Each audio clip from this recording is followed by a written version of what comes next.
이 유전에 관련된 얘기는 제가 강의하면서 웃으면서 이런 얘기를 드립니다. 혹시라도 그런 경우가 정말 있다면 저한테 꼭 연락 주시기 바란다고요. 노벨상을 받을 수도 있어요. 우리 아버지는 내가 이 닦는 걸 본 적이 없는데 평생 동안 너무 건강해. 우리 어머니는 매일 이를 닦는데도 나는 매일 이를 닦는데도 이게 이렇게 썩었어.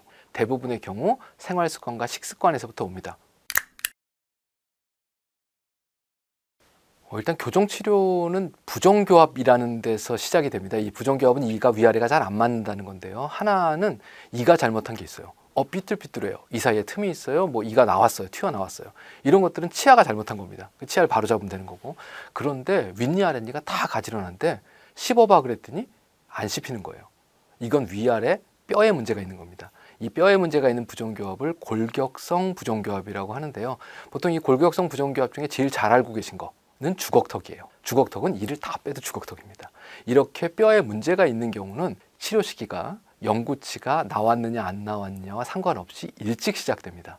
보통 주걱턱인 경우는 보자마자 빨리 치료하면 좋겠다. 애가 협조도만 있으면. 그럼 4살, 5살 때도 시작을 해요. 위에 턱이 너무 많이 튀어나왔다. 이건 주걱턱의 반대 경우죠.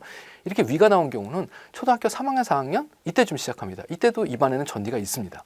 그런데 위아래 골격이 거의 정상에 가깝고 혹은 정상이고 치아에만 문제가 있다면 언제 치료하든 똑같습니다. 초등학교 6학년 때 하든 중학교 3학년 때 하든 26살 때 하든 혹은 50대에 하든 치료는 거의 방법이 동일합니다.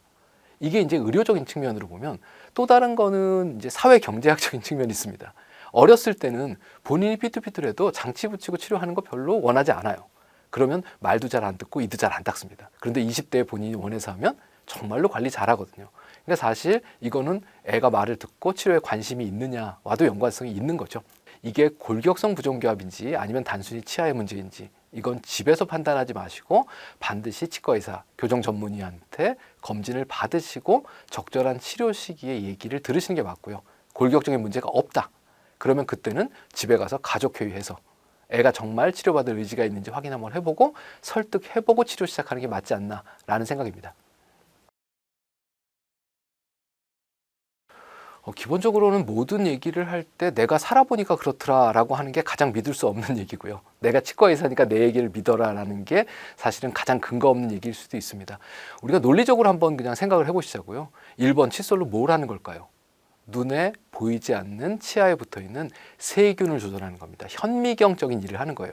자, 그 세균들을 조절하는데 과연 힘이라는 게 필요가 있을까요? 1970년대에는 사람들이 이를 잘 안 닦았대요. 그리고 또 다른 거 하나는요, 기술력이 떨어져서 칫솔모를 가늘게 뽑을 수 없었답니다. 이 두 가지가 딱 맞아떨어지면 며칠 동안 안 닦은 꾸덕꾸덕하게 굳어가는 것들을 좀 떼어야겠다. 두 번째로는 칫솔 털도 뻣뻣한 거밖에 못 만들겠다. 이렇게 되면 두 가지가 맞았던 거죠. 이게 1970년대 얘기입니다. 그런데 지금 우리는 하루에 3번, 4번, 5번씩도 이를 닦고 있어요. 절대로 뻣뻣한 칫솔을 쓰시면 안 됩니다. 부드러운 칫솔로 세균막을 닦아낸다라고 생각하시고 살살 움직이시면 돼요. 고등학교 다닐 때, 중학교 다닐 때 현미경은 다 한 번씩은 들여다보시지 않았습니까? 조금만 움직이면 내가 보던 세포들이 쑥 없어집니다. 내가 보던 세균들이 없어지고요. 그럴 정도로 아주 작고 부드러운 움직임만이 세균막을 제대로 닦을 수 있습니다.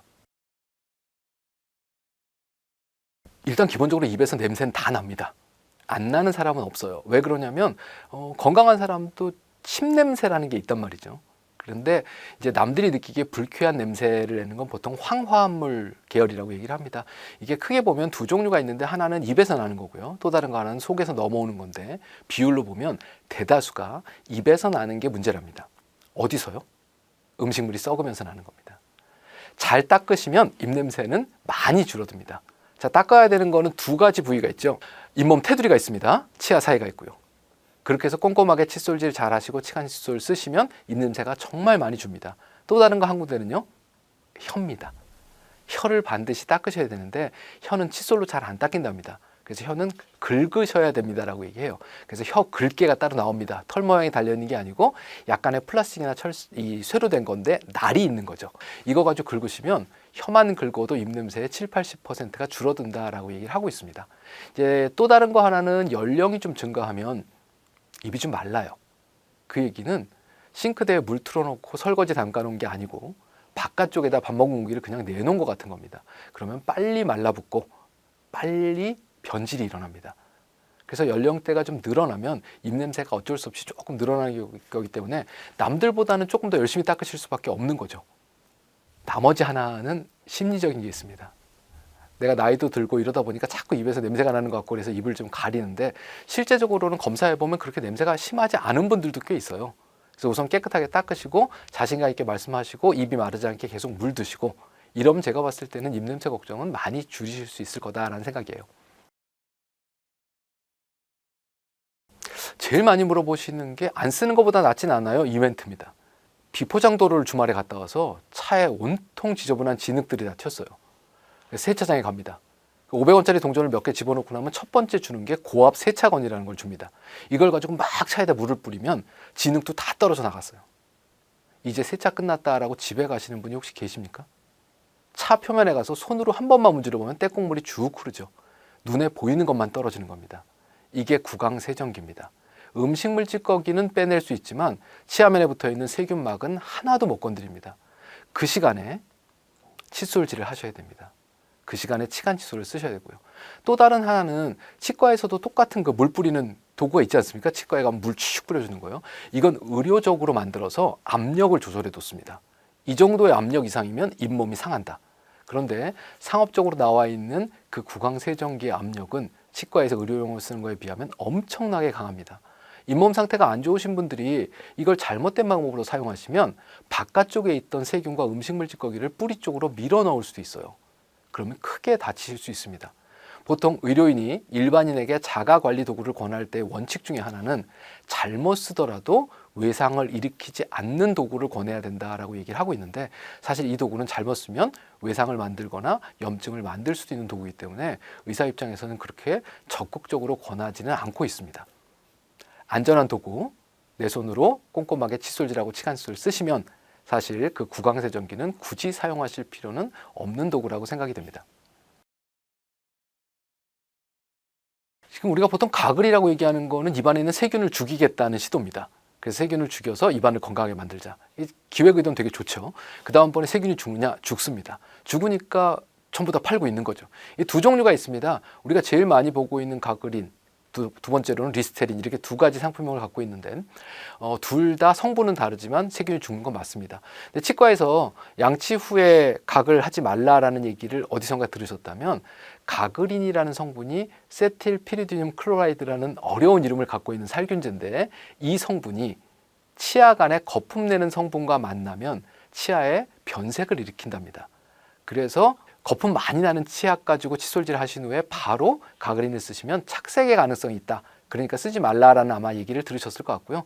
그건 뭐 나중에 잘 닦으면 되는 거니까 뭐 별 대단한 문제는 아닙니다. 영구 착색은 아니거든요. 제가 지금 가글인을 웬만하면 혹은 리스테린을 웬만하면 이라는 가글액을 웬만하면 안 쓰시면 좋겠어요라는 거는 1번 유해균이 죽느냐? 죽습니다. 그런데 우리 몸에는 같이 살고 있는 세균들이 있어요. 공생균이라고 그럽니다. 그 다음에 우리 몸에 도움이 되는 세균도 있어요. 유익균이라고 하죠.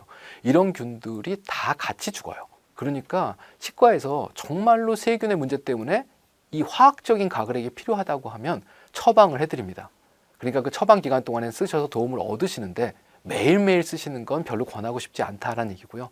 또 다른 거는 이게 세균을 죽이는 효과 말고 다른 안 좋은 점은 뭐가 있냐면 가글했으니까 그냥 자자. 가글했으니까 오늘 칫솔질은 건너뛰자. 이렇게 해서 우리가 반드시 해야 될 칫솔질의 빈도를 줄이려는 노력을 하고 있다는 거죠. 사람이라는 게 그렇습니다. 내 손 움직이는 것보다는 가만히 누워있고 싶고 내 손 움직여서 이 닦는 것보다는 우글우글해서 뱉어내고 끝내고 싶은 게 사람의 천성이기 때문에 그걸 자꾸 옆에 두시면 기계적인 세정이 중요한 이 세균 관리에 큰 타격을 받으실 수 있다는 얘기입니다. 그리고 마지막으로는 의미 없는 화학약품이라면 굳이 매일 내 몸 안에 넣을 필요는 없을 거라는 얘기입니다. 기계적 세정, 칫솔질과 치간칫솔이 건강에, 치아 건강의 90% 이상을 차지한답니다. 이 90% 이상에 충분히 집중하시고 그래도 안 된다면 그때 화학약품이나 다른 도구들을 찾아보시는 게 맞다라는 거죠.